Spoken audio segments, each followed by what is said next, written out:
Oke, halo, selamat sore teman-teman. Selamat datang lagi di Dikdok Diskusi Karo Dokter episode 145. Oke, tadi kita sebenarnya udah mulai, cuman kita ulang lagi karena ada masalah di sinyal aku. Nah, kita langsung aja sambungin ke Dokter Agus karena sore ini kita akan ngobrol sama Dokter Agus. Aku langsung sambungin lagi ya.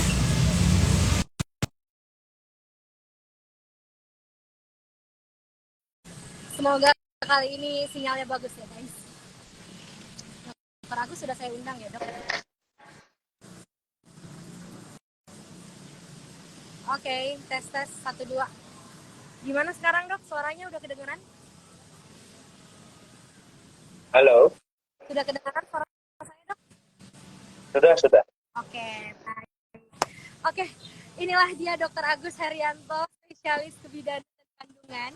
Kita kenalan dulu, dokter. Monggo, boleh kenalan di mana prakteknya, kesibukannya apa aja, dokter?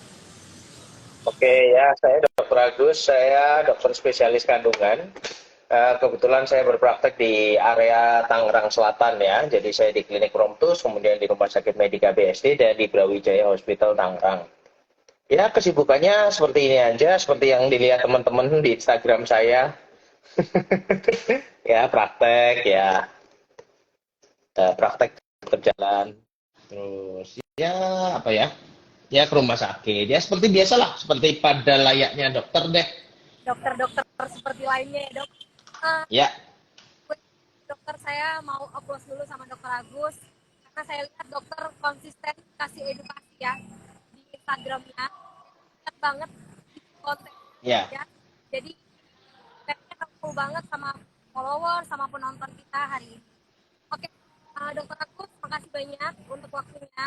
Kita hari ini ngobrol topiknya ini yang paling banyak saya dapat di DM di dok. Jadi kapan waktu yang tepat untuk memulai komik? ya. Oke. Ya, jadi pada prinsipnya kalau menurut literatur, jadi 1 tahun pernikahan itu sebetulnya ada peluang untuk terjadinya kehamilan. Ya, jadi dalam 1 tahun pernikahan dengan hubungan seksual yang teratur, ya minimal seminggu 2 kali hingga 3 kali, terus kemudian tidak memakai alat kontrasepsi alias tidak tidak menunda kehamilan, ya itu chance-nya, peluangnya itu sekitar 80 hingga 90%. Dan di tahun kedua sebenarnya lebih tinggi lagi. Nah, jadi berdasar itulah kita menggunakan kapan waktu yang tepat itu bila dalam 1 tahun pernikahan 12 bulan berturut-turut tidak terjadi pembuahan alias tidak terjadi kehamilan. Nah, itulah waktu yang tepat untuk seseorang atau pasangan konsultasi dengan dokter untuk melakukan promil. Itu kalau yang menikah dengan usia yang relatif muda. Muda itu berapa sih, Dok? Muda itu di bawah 35 tahun.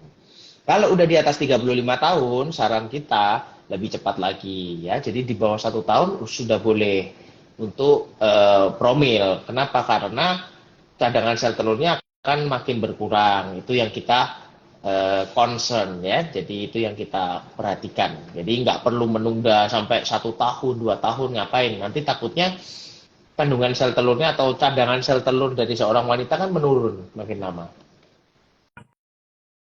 Oke, dok, bolehkah saya menjelaskan? Berarti itu usia perempuan.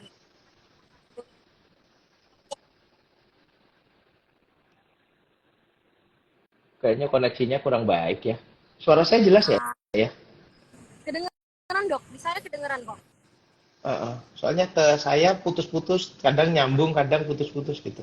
Kadang hilang timbul gitu. Padahal ini saya di kota loh, dok. Tapi ya udah, kita coba lagi. Dok, Nggak tahu, coba teman-teman deh, coba teman-teman yang lagi follow, eh iya kan? Bukan saya, maksudnya nge-like dari dari TikToknya nge-like putus-putus begitu. Jadi saya nggak clear dengernya pertanyaannya apa gitu. Nah, kalau ini sekarang, hilang, dok, bilang oke nggak kedengeran. Nah, sekarangnya kedenger, setelahnya ini nggak kedenger nih. Tadi kamu mengatakan sekarang saya dengar, setelahnya nggak dengar sampai sekarang. kalau sekarang, dok, sorry, dok.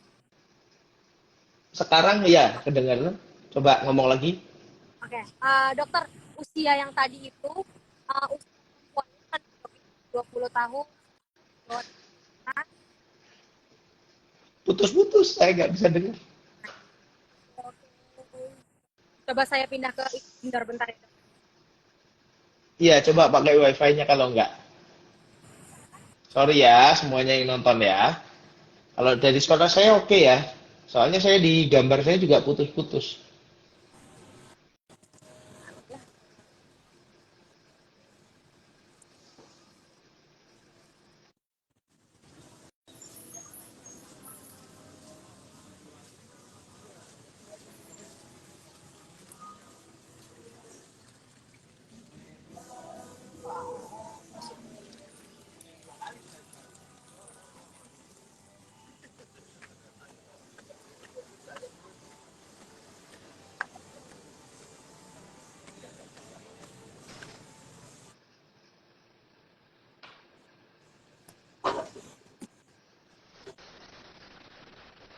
Oke, kalau sekarang apakah udah kedengaran dok? Ya, oke, lebih jelas. Coba, tapi gambarnya nge-lag. Oke, tapi suara saya kedengaran ya dok ya? Suara saya bisa dengar lebih jelas kali ini. Oke deh, oke. Sorry ya teman-teman, lanjut lagi ya. Dok, yang penting suara saya kedengaran deh. Oke, Dokter Agus, tadi dokter udah kasih tahu untuk promil itu sendiri ternyata ada kategori usianya. Saya cuma mau perjelas, apakah itu dari sisi perempuannya dok? Berarti Iya, betul, betul. Dari sisi wanitanya, karena seorang wanita itu kan ada yang namanya nanti menopause ya. Jadi menopause itu apa sih? Menopause itu saat cadangan sel telurnya sudah mulai berkurang dan makin lama makin sedikit sehingga tidak membuat terjadinya ovulasi dengan eh, teratur lagi. Jadi itu yang membuat seorang wanita akhirnya tidak mengalami menstruasi. Nah, cadangan sel telur ini wanita mulai menurun secara signifikan di atas 35 tahun. Akan sangat jelek di atas 40 tahun. Makanya kalau promil kita selalu kejar-kejaran dengan waktu karena kadang kita temukan misalnya ada orang yang mungkin menikahnya muda tapi seeking for help-nya sudah telat, misalnya dia nikah sudah sampai 10 tahun 12 tahun baru promil, sedangkan usianya sudah misalnya di atas 35, udah 38, 39. Atau sebaliknya, mungkin ada orang yang concern tapi ya memang dia nikahnya karena berencana, jadi ya anak-anak zaman sekarang atau wanita sekarang mungkin banyak berkarir ya nggak apa-apa, tapi maksudnya begitu nikah harus segera direncanakan kalau mau hamil, tapi ada juga kan yang nggak mau hamil. Itulah kurang lebih. oke. Kalau sama dokter Agus sendiri, promil itu biasanya step by stepnya apa sih dok yang dipersiapkan? Misalkan teman-teman nanti mau promil sama dokter, apa yang harus dipersiapkan sama pasangan? Ya, jadi kalau promil itu prinsipnya adalah kita melakukan penanganan atau pemeriksaan infertilitas dasar. Nah, apa penanganan atau pemeriksaan infertilitas dasar ya? Bagi dokter obgyn semua akan memiliki kewenangan tersebut ya. Jadi mampu melakukan penanganan infertilitas dasar. Nah, infertilitas dasar itu yang kita periksa adalah satu kita cari faktor resikonya dulu. Dalam artian kita cari masalah lah. Kalau saya selalu menyebut kita cari masalah dulu. Masalahnya apa? Masalah itu kan bisa dari laki, bisa dari perempuan. Ya, kalau laki-laki ya kita harus lakukan analisa sperma. Ya, kalau dari wanita baru kita nanti evaluasi apakah faktor rahimnya, apakah faktor saluran telurnya, atau faktor ovariumnya atau indung telurnya. Itu minimal kita lakukan USG transvaginal. Yang kedua, kita perlu lakukan evaluasi saluran tuba dengan HSG misalnya. Nah, itu kita evaluasi dulu. Setelah kita mendapatkan data, baru kita akan menentukan apa langkah kita. Oke, thank you. Lagi dok, ini banget menurut saya. Banyak banget teman-teman saya. Prom, Putus-putus, hilang suaramu. oh, wow. Oke, sekarang dok,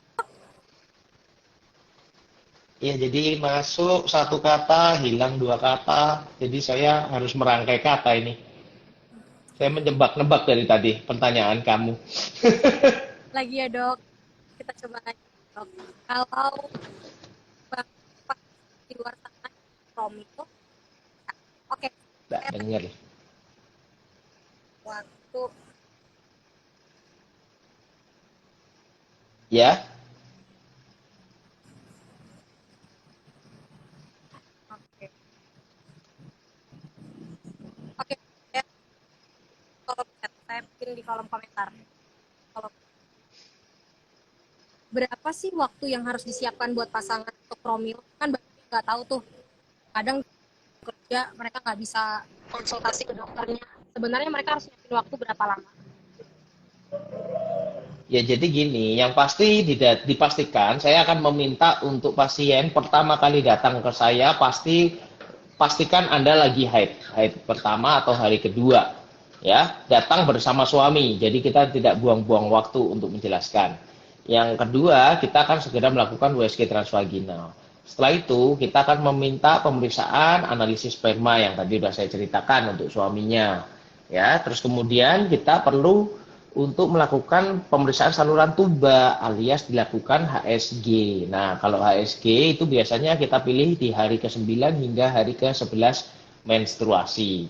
Ya, jadi katakanlah persiapan itu kan pasti butuh butuh waktu, butuh biaya ya. Jadi karena balik lagi, dokter ini kan ngikutin siklusnya wanita. Kita mah pengennya hari ini selesai semua, tapi kan siklusnya nggak bisa. Maksudnya gini loh, kalau kita ngomongin hari ke-9 ya kita mau nggak mau harus nunggu hari ke-9. Nggak bisa, dok, nggak bisa sekarang aja ya, nggak bisa. Gitu. Jadi itu yang kadang harus dipahami oleh orang-orang yang promil, apalagi kalau nanyanya di media sosial. Promil butuh biaya berapa lah, itu kan susah. Karena apa? Masalahnya belum tahu. Problemnya harus diketahui dulu, baru kita bisa menentukan apa yang mau kita lakukan gitu loh. Oke, thank you dok. Dok, pertanyaan Ya. ada di chat, ada dari Angelina.rutasoid di kolom chat. Promil dengan satu tuba, Oke. mana dok? Oke, yang pertama saya belum tahu data lengkapnya dulu ya. Yang data lengkapnya termasuk usia, terus kemudian tuba yang satu lagi kondisinya seperti apa, sperma suami seperti apa, riwayat pasien ini apakah dia benar-benar belum hamil atau ini mau misalnya program hamil yang kedua dan lain sebagainya. Ini akan susah jawabnya, balik lagi.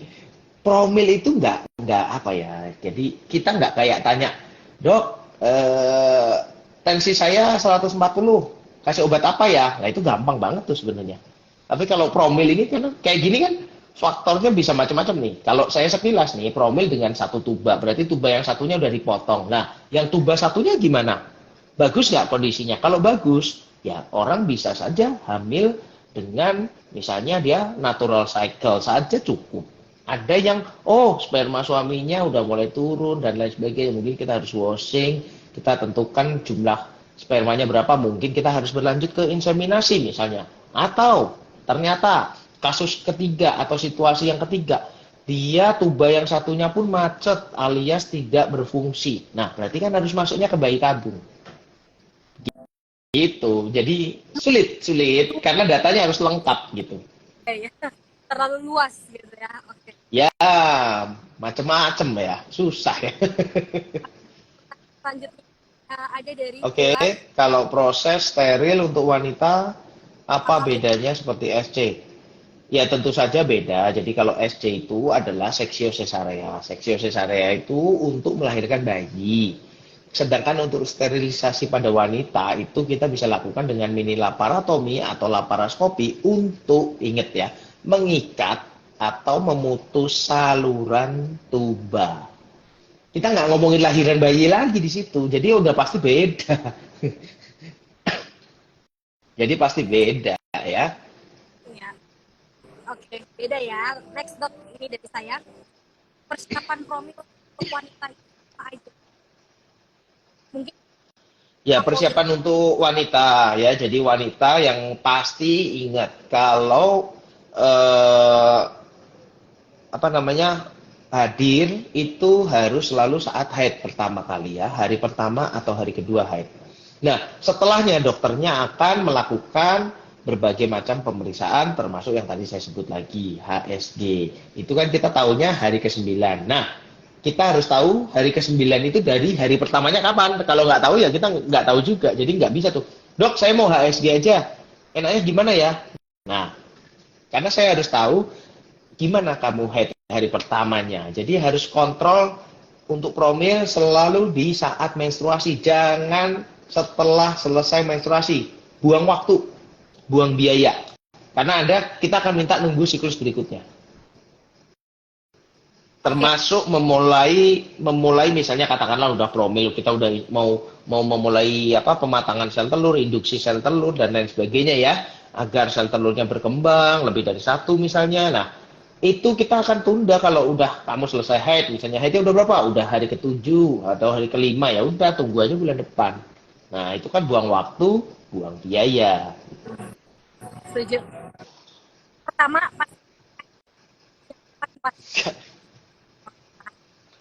I cannot hear you. okay, I'm sorry dok.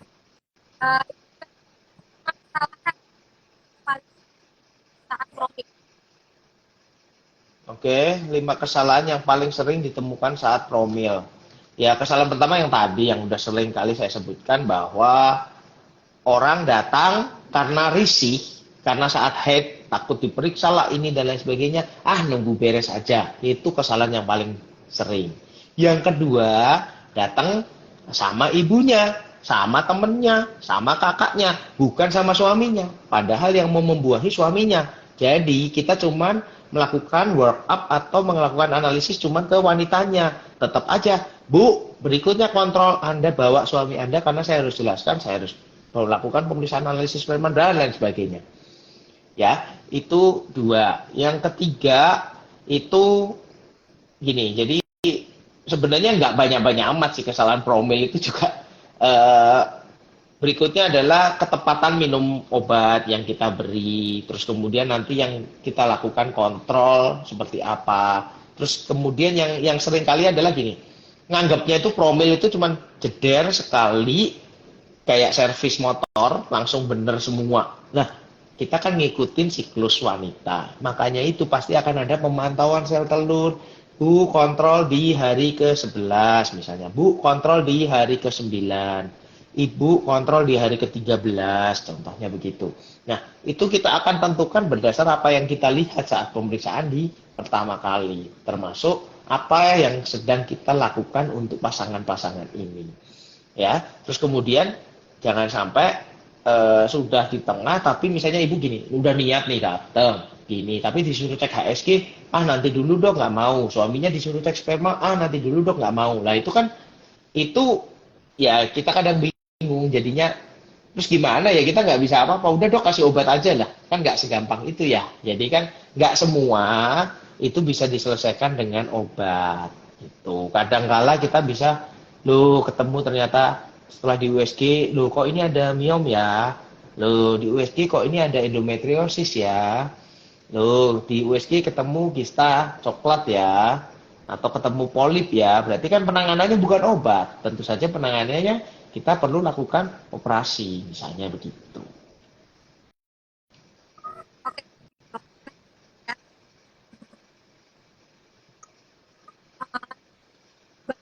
Presentasi keberhasilan promil, ya masing-masing akan berbeda. Pada dasarnya, pada prinsipnya, kalau namanya kita natural cycle itu paling rendah. Setelah itu kita misalnya teknik ya, ini kita ngomongin tekniknya ya. Promil itu luas banget.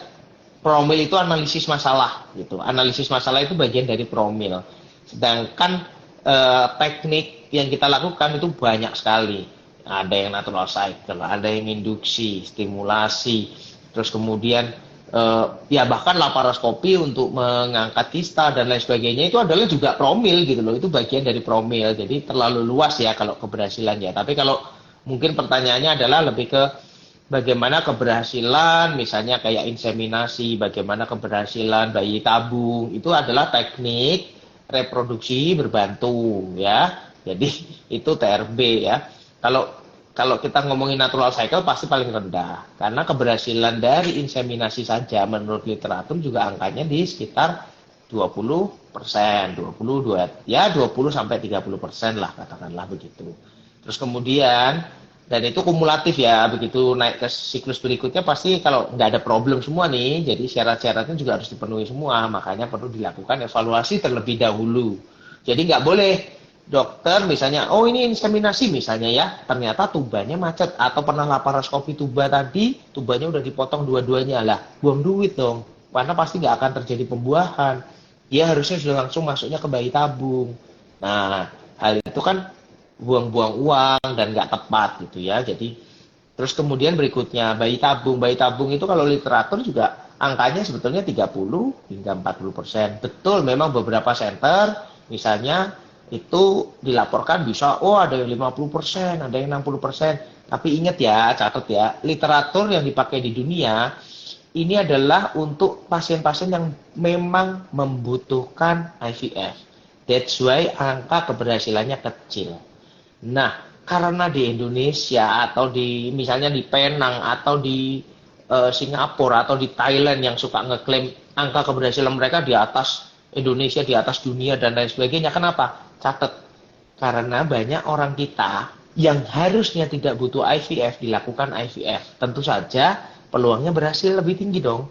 Ibaratnya kayak kita nih katakanlah eh, nggak lapar-lapar amat, tapi dikasih makan sedikit aja, pasti langsung kenyang, ya kan? Tapi kalau memang lapar banget, dikasih makan sedikit, ya masih lapar. Itu yang kita bilang kayak orang yang sangat butuh IVF dengan kompleksitas problemnya, angka keberhasilannya ya 30-40% Tapi kalau orang yang nggak ada apa-apa, yang ibaratnya nih, cuman, aduh baru 6 bulan, galau, gini-gini, oh diperiksa dikit-dikit, ah udah ini IVF aja deh, daripada kelamaan, kan banyak yang begitu. Dan tergoda oleh iklan, ya iklan-iklan yang, wah menggandeng sana, menggandeng sini, dibawa sana, dibawa sini, akhirnya yang nggak butuh bayi tabung, di bayi tabung, otomatis berhasil, wong jangankan bayi tabung, dia disuruh koitus aja hamil mungkin kok, tunggu aja 1-2 bulan lagi, ibaratnya begitu loh. Oke. Terakhir dong. Last question. Pasangan yang sudah coba berkali-kali promilnya apa dulu nih? Ayo kita kesepakatan kita nggak enak kalau ngomongin promil karena luas banget. Jadi apa yang harus saya jawab nih? Gagal IVF berkali-kali, gagal inseminasi berkali-kali, atau dia koitus berkali-kali tapi nggak hamil-hamil? Nah pertanyaannya kan saya jadi nggak tahu nih. Hah? Pilih salah satu, kok malah saya yang suruh milih? Kamu yang nanya, saya yang suruh milih. Ya, jadi gini, ya kalau kita ngomongin orang yang misalnya sudah berhubungan tapi nggak hamil-hamil, terus kemudian kita periksa dan memang memerlukan inseminasi, ya kita pasti akan naik langsung ke inseminasi. Terus, kalau memang pasien yang sudah dilakukan inseminasi, kita batasi, nggak boleh terlalu banyak. Kita diizinkan hanya misalnya 2 kali, 3 kali, gagal harus masuk ke program IVF. Nggak boleh inseminasi sampai 7 kali, 9 kali. Itu mah ibaratnya uang yang dikeluarkan itu sama aja kayak ngerjain IVF gitu loh. Jadi sampai habis-habisan biaya cuman insem doang. Mendingan sekali IVF mungkin saja bisa terjadi kehamilan gitu.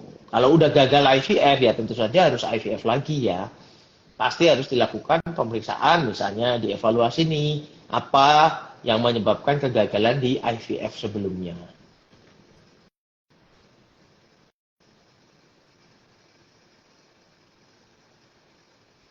Halo? Terakhir dok, pesan-pesan untuk pasangan di luar sana dok, yang lagi berjuang untuk promil, apa ya dok ya? Oke. Ya, jadi intinya pasien atau pasangan yang sedang melakukan promil, intinya jangan mudah menyerah. Ya, balik lagi, perbanyak doa, perbanyak ikhtiar, kemudian perbanyak amal ibadah ya. Tujuannya adalah untuk membantu kami agar bisa melakukan apa yang terbaik buat pasangan. Yang kedua, nggak usah termakan hoax atau mitos-mitos di luaran sana, terutama yang bukan dari medis ya, misalnya ini kan banyak tuh yang ngasih input, masukan, malah bikin bingung, malah bikin kalian ragu. Disarankan dokter A dengan keilmuan kita dipengaruhi oleh orang yang bukan tenaga medis, manut yang di sana, lah itu kan repot. Ya, jadi kalau sudah Anda menentukan untuk program, ya program hamil, komitmen. Komitmen itu yang terpenting menurut saya karena kita harus melakukan eh, pemeriksaan, kita harus melakukan pengobatan itu mengikuti siklus dari ibu dan itu nggak segampang yang dibayangkan sebetulnya karena memang nggak nyaman kita pun juga kan nggak enak maksudnya kalau pasien kontrol gini kalau gagal pun kita juga tidak seneng gitu loh ngapain kalau gagal seneng kan aneh kalau ada dokter saya rasa nggak ada dokter yang gagal mengobati terus seneng itu nggak ada jadi dia akan bangga dia akan senang dia akan ikut happy kalau pasien berhasil ditangani. Oke, Dokter Agus, terima kasih banyak. Maaf kendalanya, tapi terbantu karena ada teks. Jadi teman-teman, semoga apa yang Dokter Agus sampaikan sore hari ini bisa menyemangati teman-teman yang lagi promil. Kalau gitu Dokter Agus dan teman-teman, kita harus pamit dulu. Dokter Agus, makasih banyak. Kedengeran nggak dok suara saya Oke, terakhir? Kedengeran. kedengeran. Oke, dok, kalau yang terakhir mau ketemu dokter mau promil nih nanti saya rekomendasiin teman saya ada di rumah sakit mana aja, Dokter Agus praktek. Ya boleh ke klinik saya atau klik di bio itu ada link tree bisa dilihat aja, bisa appointment, bisa dikontak itu di tab-tab yang ada di link tree. Ya saya ada di rumah sakit di pokoknya saya areanya sekitaran Tangerang deh, Tangerang Selatan lah. Jadi eh, bisa bisa lihat aktivitas saya, bisa lihat di Instagram saya. Ya, saya di Promptus Klinik, Rumah Sakit Medika BSD dan di Rumah Sakit Brawijaya Hospital Tangerang. Oke, baiklah. Begitulah teman-teman ngobrol kita sore hari ini. Dokter Agus semangat mau praktek jam 5. Jadi kita harus pamit biar Dokter Agus bisa istirahat sebentar. Dokter Agus, sampai ketemu lagi dan teman-teman sampai ketemu lagi di lain kesempatan. Selamat Oke, sore. thank you ya. Selamat sore semuanya. Dadah.